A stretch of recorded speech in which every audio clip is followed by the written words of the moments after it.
باتیں بعض اوقات اس کی کچھ ایسی ہیں. اس سے کسی نے پوچھا تھا عورتوں سے کون جیت سکتا ہے بحث میں, تو اس نے کہا تھا وہ جو ان سے بحث نہ کرے, جو ان سے بحث. تو بھائی تو وجہ اس لیے کہ حوصلہ تو تو نہیں کرنا تھا. نبی پاک علیہ السلام نے فرمایا بی بی ٹیڑھی لکڑی ہے, سیدھی کرنے کی کوشش کرو گے تو ٹوٹ جائے گی. سیدھی تو پھر کتنا بیوقوف ہے جو پتھر سے سر رگڑ رہا ہے, کتنا نادان ہے جو یہ حرکت کر رہا ہے, دریا میں چھلانگ لگا کے کہتا ہے ڈوبوں گا نہیں. تو بھائی حوصلہ پیدا کرے, علم پیدا کرے. بہت ساری ایسی باتیں کرے کہ جس میں اشتعال آئے گا, فٹافٹ 3 لفظ طلاق کے دے دیے, اب بھاگا گیا مفتی صاحب کے پاس, او ہو 4 بچوں کا کیا بنے گا. اور یہ بات پکی ہے کہ بچوں کو صرف ان کی ماں ہی پال سکتی ہے, ان کی ماں. تو بات مجھے نہیں بھولتی, ایک شخص نے بیوی کو طلاق دے کے دوسری شادی کی. اس کا بیٹا تھا 10 سال کا. تو اس نے اپنے بیٹے سے کہا کہ بیٹے بتا پرانی اماں صحیح تھی یا یہ صحیح ہے. اس نے کہا نہیں ابا وہ تو جھوٹ بڑے بولتی تھی, یہ صحیح ہے. وہ جھوٹی تھی, وہ جھوٹ بڑے بولتی تھی میری سگی اماں, یہ سچ بولتی ہے. اس نے کہا وہ کیسے. کہنے لگا اس لیے کہ میں کوئی شرارت کرتا تھا تو میری سگی اماں مجھے تھپڑ مارتی تھی اور کہتی تھی تجھے روٹی نہیں دے رہی, جا دوڑ جا گھر سے. تو میں دوڑ جاتا تھا تو جھوٹ بولتی تھی نہیں دینی, پھر آدھے گھنٹے کے بعد مجھے ڈھونڈنے لگ جاتی تھی, ڈھونڈ کے لاتی تھی, پھر میری منت کرتی تھی, پھر مجھے کہتی تھی نہ مجھے ستایا کر, پھر میرا ماتھا چومتی تھی, پھر میری مرضی کا کھانا بنا کے دیتی تھی, پھر میرے منہ میں لقمے ڈالتی. جھوٹی تھی, پہلے کہتی ہے نہیں دینی, پھر پیچھے بھاگتی ہے. یہ سچی ہے, میں شرارت کرتا ہوں تو تھپڑ مار کے نکالتی ہے, پھر میں منتیں کرتا ہوں پر روٹی نہیں دیتی, پیر پکڑتا ہوں نہیں دیتی, سچ بولتی ہے, اپنی بات پہ ڈٹ جاتی ہے. او بھائی بچے اس کی ماں ہی پال سکتی ہے, تو نے 3 جملے کہتے سوچا ہی نہیں, تیرا کا گیا تو یہ تو نئی بیوی ملے گی, اور اس کا بھی کیا گیا, اس کو بھی شاید شوہر مل جائے. ان پھولوں کی پرورش صرف ان کا مالی کر سکتا ہے, دوسرا کر سکتا تو نے حوصلہ ہی نہیں کیا. ٹھیک ہے غلطی بیوی کی تھی پر تو مرد تھا نا, تیرے پاس تو دلیری تھی, فٹافٹ 3 طلاق کے جملے کہہ دیے. اور میرے رسول پاک علیہ السلام نے فرمایا جائز کام بڑے ہیں پر طلاق جائز تو ہے پر میرے رب کو پسند نہیں, اللہ کو پسند. تو نے مالی بگا دیا جس نے تیرے گھر کا باغ سینچنا تھا. تو بھائی یہ حوصلہ نہیں, درجنوں طلاقیں, 20 کیس, اور ابھی وہ شادی کے پورے کپڑے نہیں پہنے تو طلاق پہلو. اس کی وجہ یہ کہ حوصلہ نہیں, صبر نہیں, رضا نہیں, ہم احساس نہیں کرتے. اگر تو یہ سمجھ جائے کہ بس اللہ نے جو میرے لیے بہتر سمجھا مجھے دے دیا, صحیح ہے میری آزمائش ہے, کیا ہے کچھ ہے جو اس نے بہتر سمجھا مجھے اس نے, پھر تو سکھی ہو جائے, تیرے لیے جینا آسان ہو جائے, پھر تو بہت ساری پریشانیوں سے آزمائشوں سے دور ہو جائے. میرے نبی پاک صلی اللہ تعالی علیہ وسلم نے نا عثمان بن طلحہ کعبے کی چابی ان کے پاس ہوتی تھی. تو حضور نے ایک دن فرمایا عثمان, اچھا یہ نہیں تھا کہ عثمان خاص لوگوں کو چابی کعبہ کھول کے دکھاتے تھے, بلکہ ان کو قریش کی جانب سے یہ حکم تھا کہ جو بھی تجھے کہے تو نے کعبے کا دروازہ کھول دینا. نبی پاک علیہ الصلوۃ والسلام نے نا ہجرت سے 2-4 دن پہلے کہا کہ عثمان ذرا چابی دو, میں نے کعبہ اندر سے دیکھنا ہے. بڑے ٹھنڈے دل سے ذرا سننا, ادھر دیکھو میری طرف, ادھر دیکھیے گا ذرا میرے بھائی. میں نے ایک بندے سے کہا یار پانی کی بوتل دینا دکاندار سے, ایک ہے اس نے کہہ دیا نہیں میرے پاس. اس بات کا کوئی غصہ بولیے, اور اگر وہ کہے سارے زمانے کو ملے گی آپ کو نہیں دینی, پھر بولے میرا خیال ہے چپ کر کے ہنس کے آ جائیں گے, سوال ہی نہیں پیدا ہوتا.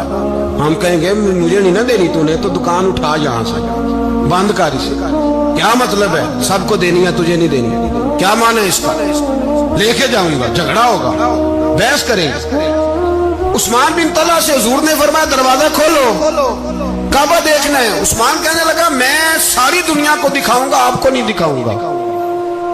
کتنی سخت بات ہے, پر قربان جائیں رسول اللہ کے حوصلے پہ صلی اللہ عثمان کہتے ہیں میں نے یہ بات کی تو نبی پاک مسکرانے لگے، اور میں اچھا نہیں دینی نہیں دینی، تو حضور نے نا مسکرا کے اور میری کمر پہ تھپکی دی، فرمایا اچھا یاد رکھنا یہ چابی میں تجھ سے لے لوں گا اور جس کو میرا دل کرے گا میں اس کو دوں گا۔ عثمان کہتے ہیں روز رات کو نبی پاک کے یہ جملے میرے کانوں میں گونجا کرتے تھے، گونجتے تھے کہ حضور نے فرمایا۔ کہتے ہیں جس دن پتا چلا نا نبی پاک 10,000 کا لشکر لے کے آ رہے ہیں،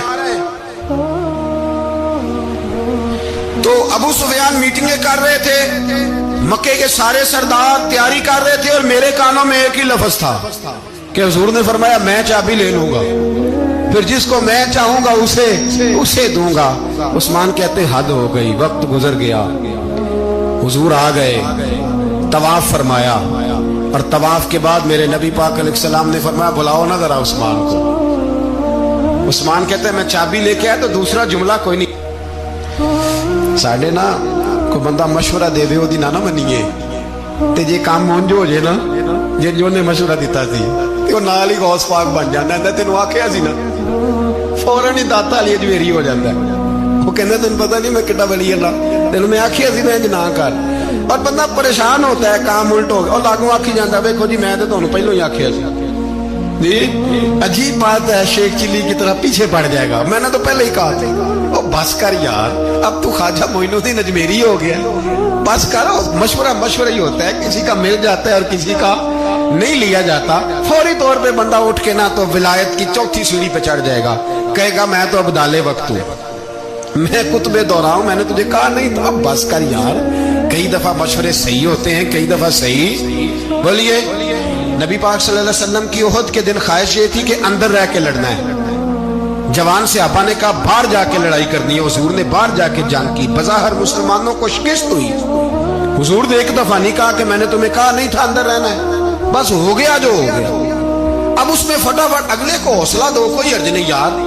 نبی پاک سب بولیے صلی اللہ علیہ وسلم، میرے حبیب پاک علیہ السلام نے نا کہا عثمان کو بلاؤ، عثمان آئے تو عثمان کہتے میں نے چابی دی تو میں تیار تھا، میں تیار تھا کہ اب میری بات ہوگی اور رسوائی ہوگی، لیکن کہتے ہیں قربان جائیں مصطفیٰ نے تو یہ جملہ بھی نہیں کہا کہ میں نے تجھے کہا نہیں تھا، یہ بھی نہیں کہا، حضور نے چابی لی، کعبے کے بت صاف کیے، نماز پڑھی، واپس آئے، فرمایا عثمان میرا وعدہ تھا تیرے ساتھ کہ جس کو میں چاہوں گا چابی دوں گا، یہ لو چابی میں تجھے ہی دینا چاہتا ہوں، لے لو رکھ لو۔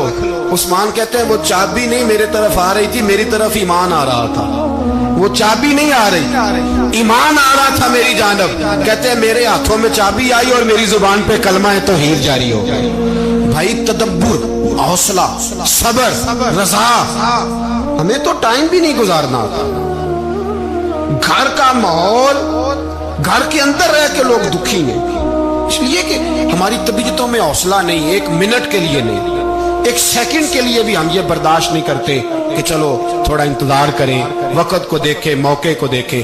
میرے نبی پاک علیہ الصلوۃ والسلام پہ اتنی مصیبتیں آئیں کہ پہاڑ پہ آتی تو وہ ریزہ ریزہ ہو جاتے، لیکن کسی مقام پر بھی حضور علیہ الصلوۃ والسلام شکوہ کرتے نظر نہیں آتے۔ ہم غریبی کا رونا روتے ہیں، ہر چوتھا آدمی کہتا ہے بڑا غریب ہوں، لیکن میرے نبی پاک علیہ الصلوۃ والسلام نے چوتھے دن کھجور کھائی، سرکہ کھایا ہے اور موٹے بان کی چارپائی پہ آرام کیا ہے۔ حضرت عمر نے کہا حضور کتنی تکلیف ہے؟ فرمایا عمر کوئی تکلیف نہیں، تھوڑا سا تو وقت ہے، جنت میں جائیں گے، ساری نعمتیں اللہ نے ہمارے لیے تیار کی ہوئی ہے، راضی بالرضا، راضی بالرضا، کوئی کسی قسم کا مسئلہ نہیں۔ ہمیں آزمائشیں آتی ہیں، تکلیفیں آتی ہیں، بیماریاں آتی ہیں، لوگ چھوٹی چھوٹی بات پر پریشان ہو جاتے ہیں، ذرا سی بات پر شکوہ کرتے ہیں۔ میرے رسول پاک علیہ السلام نے فرمایا جب میرا رب کسی کو بیمار کرتا ہے تو 2 فرشتوں کو بھیجتا ہے، جاؤ میرے بندے کی تیمارداری کر کے آؤ۔ اللہ اکبر، خود رب بھیجتا ہے، جاؤ میرے بندے کی۔ تو مجھے بتائیے جب اللہ بھیجے تو پھر تندرست خوش نصیب ہوا کہ بیمار؟ جی تندرست پھر خوش نصیب کون ہوا؟ میرے نبی پاک صلی اللہ علیہ وسلم نے فرمایا رب 2 فرشتے بھیجتا ہے، فرماتا ہے پتہ کر کے آؤ میرے بندے کا اس کا کیا حال ہے، حالانکہ اللہ سارا ہی جانتا ہے۔ فرشتے آتے ہیں واپس جاتے ہیں، رب کریم پوچھتے ہیں بتاؤ میرا بندہ کیا کہتا تھا؟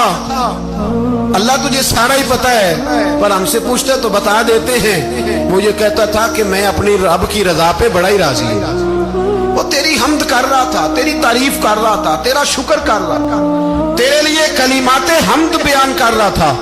تو میرے نبی پاک علیہ السلام فرماتے ہیں، اللہ فرشتوں سے فرماتا ہے سنو پھر، اگر میں اپنے بندے کو اس بیماری میں شفا دوں گا تو اس تندرستی سے زیادہ اچھی تندرستی دوں گا جو پہلے اسے عطا کی ہوئی تھی، پہلے سے اچھی صحت دوں گا، اور اگر اسے اس بیماری میں موت دوں گا تو پھر مرتے ہی اس کے لیے میں جنت کا فیصلہ فرما دوں گا۔ بھائی جب تو راضی بالرضا رہتا ہے، راضی بالرضا، بڑی سادی سی بات ہے بھائی، آپ گھر گئے روٹی مانگی تو اگر کسی نے کہا نا کہ اتنی تھکاوٹ ہے ٹائم پہ آیا کرے اس وقت، تو روٹی تو وہ بھی مل گئی پر اس میں لذت وہ سکون نہیں، وہ سکون نہیں۔ میری اماں جی سالن پکا کے رکھ لیتی تھی تو روٹی جب بھی کوئی مانگتا تھا تو تازی بنا کے دیتی تھی، ان کی طبیعت تھی۔ تو میں اکثر ان سے کہتا کہ اماں جی پکا کے رکھ دیا کرو، تو کہتے تمہیں خوشی نہیں ہوتی جب تمہاری اماں تازی پکا کے دیتی ہے؟ خوشی ہوتی ہے، طبیعت میں خوشی ہوتی ہے۔ ان کا مزاج تھا، ذوق تھا، تو ہم سمجھتے تھے یار یہ بڑی سعادت کی بات۔ تو آپ گھر گئے رات کو تو گھر والوں سے کہا روٹی، تو فوراً اٹھے فوراً، اور انہوں نے کھانا تازہ بنایا اور ساتھ یہ بھی کہا باہر سے نہ کھایا کرے بندہ بیمار ہو جاتا ہے۔ کتنی ٹھنڈک پہنچتی ہے آدمی کے دل کو، سکون ملتا۔ تو بھائی بیماری تو آپ نے کاٹ لی، لیکن ساتھ کہو ہو بڑا بیمار ہوں، میں نے تو اتنے گناہ بھی نہیں کیے، ظلم بھی نہیں کیا، کچھ بھی، اب بیماری تب بھی کٹ گئی۔ پر بڑی آزمائش، مریض ڈاکٹر کے گلے پڑ رہا ہے، اس کے لواحقین جھگڑے کر رہے ہیں، بیماری وہ بھی کٹ گئی۔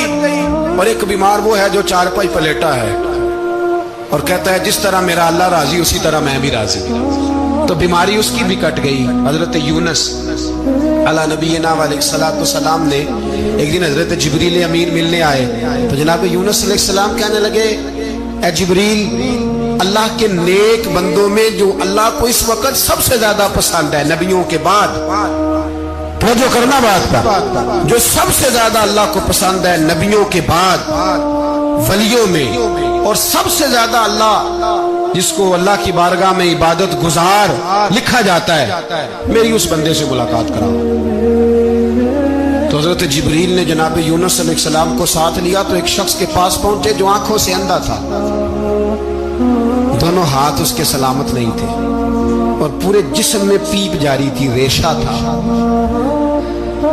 جب جا کے السلام علیکم کہا نا حضرت یونس نے، اس نے وعلیکم السلام کے بعد پہلا لفظ پتہ کیا کہا؟ اس نے کہا یا اللہ تیرا شکر ہے، یا اللہ تیرا، آپ بھی ادا کریں اللہ کا شکر، یا اللہ تیرا، اللہ تیرا شکر ہے۔ تو حضرت یونس علیہ السلام کہنے لگے تو شروع سے اس طرح کا ہے، نابینا بھی اور ہاتھوں سے معذور بھی اور سارا جسم شروع سے؟ تو بڑے ہی خوبصورت لفظ اس بیمار نے کہے، کہنے لگے نہیں حضور میں بالکل ٹھیک ٹھاک تھا، جب تک میرے رب نے چاہا کہ یہ دنیا کو دیکھے تو تب تک اس نے مجھے آنکھیں دی، اور جب اس نے چاہا کہ اب اس کا دیکھنا بہتر نہیں تو اس نے واپس لے لی۔ تو یا اللہ تیرا شکر ہے، اللہ تیرا شکر ہے۔ پھر کہا جب تک اس نے چاہا کہ میرے ہاتھ رہے تب تک رہے، جب اس نے چاہا کہ میرے لیے بہتر نہیں تو اس نے لے لیے، تو یا اللہ تیرا شکر ہے۔ جب تک اس نے چاہا کہ میرا جسم صحیح و سلامت رہے تو رہا، اور جب اس نے چاہا کہ میرے لیے بہتر نہیں تو مجھے بیمار کر دیا، تو یا اللہ تیرا شکر ہے۔ تو حضرت یونس علیہ السلام کہنے لگے جبریل واقعی یہ اللہ کا سب سے زیادہ شکر گزار بندہ ہے، سب سے زیادہ عبادت گزار بندہ ہے، سب سے زیادہ۔ میرے نبی پاک علیہ السلام نے فرمایا میرا مومن ہر حال میں نفع میں ہے، نعمت ملے تو شکر کر کے نفع، مصیبت آئے تو صبر کر کے نفع، اپنی زندگی میں تحمل، بردباری، علم پیدا کرے، حوصلہ پیدا کرے۔ ہر آنے جانے والے شخص کے مزاج کے مطابق اسے نہ ملے، اپنا مزاج صحیح رکھے، اپنی طبیعت کے مطابق اپنے ماحول کو برقرار رکھے۔ علم کے ساتھ گزارا کرو گے تو رشتہ داروں سے بھی بنی رہے گی، دوستوں سے بھی بنی رہے گی، ہر ایک سے تعلق رہے گا۔